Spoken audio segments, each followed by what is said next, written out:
les plus connus. La suite de notre série sur les parcs nationaux, ces espaces grandioses où la nature est préservée.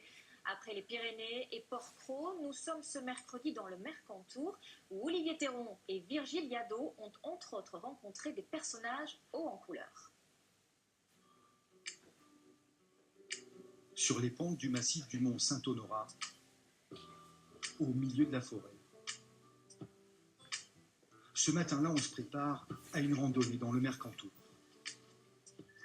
L'accompagnateur en montagne pour cette famille, ce sera Alexandra, une ânesse très docile, qui connaît la montagne comme sa poche.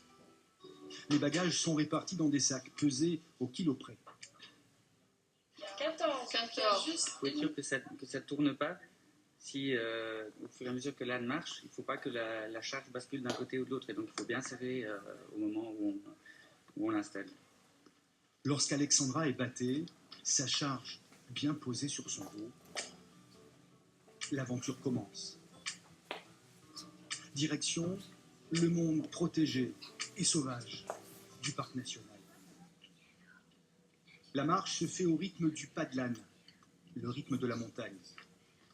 Si tu veux qu'il avance, tu dois vraiment, avec une voix forte, dire « Tse » comme ça, et donner un petit coup sec sur la corde. Pour eux, c'est vraiment tout à fait particulier de marcher avec les ânes. Alors, on est très content aussi d'avoir découvert le Mercantour parce qu'on ne connaissait pas du tout, on n'avait même jamais vraiment entendu parler.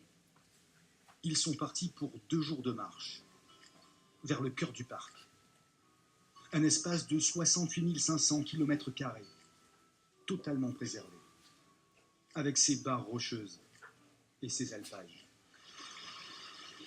Dans le lit d'un torrent, la fiancée du Mercantour se rafraîchit avant de reprendre sa marche. Caroline a grandi dans les refuges de montagne que tenaient ses parents. C'est une inconditionnelle du parc. Elle en connaît chaque vallée.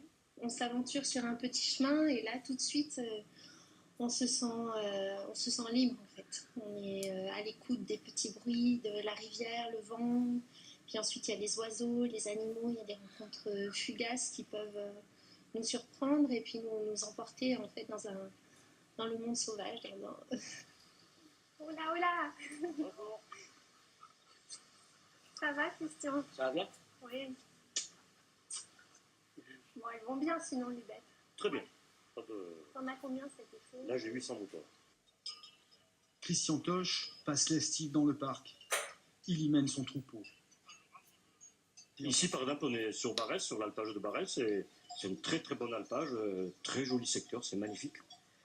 Et c'est la moyenne montagne, en partie où on a la cabane, et après, dès qu'on prend de l'altitude, ça y est, on se retrouve en très haut pâturage, quoi. Et on est très très bien.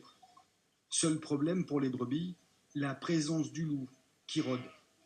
Avec ses aides bergers, Christian Toche l'a même photographié au petit matin, chaque fois qu'il s'approche des enclos. Ils sont là en permanence, et puis on les voit, et donc on sait qu'à tout moment, ils vont arriver, aussi bien dans la nuit que le matin. Voilà, c'est notre préoccupation principale. La faune sauvage est à son aise dans le parc, près de 200 espèces recensées. Tu vois le cercueil, il fait du vol sur place face au vent, dans le versant sud derrière. Caroline rend visite à Cédric, un autre enfant du Mercantour, qui en connaît chaque espèce.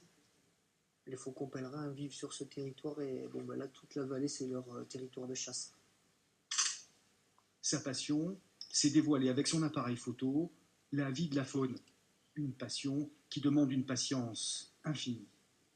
Ça peut être des affûts qui peuvent durer plusieurs jours. Ensuite, ça peut être aussi des approches sur les crêtes, observer beaucoup le terrain, et puis retourner jusqu'à ce qu'on fasse une observation qui peut être des fois concrétisée par une photo, mais c'est pas tout le temps le cas.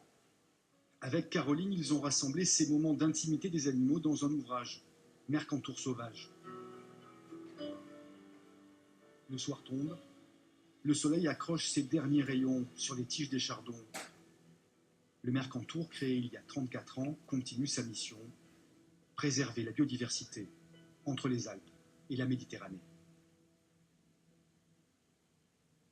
Autre idée de balade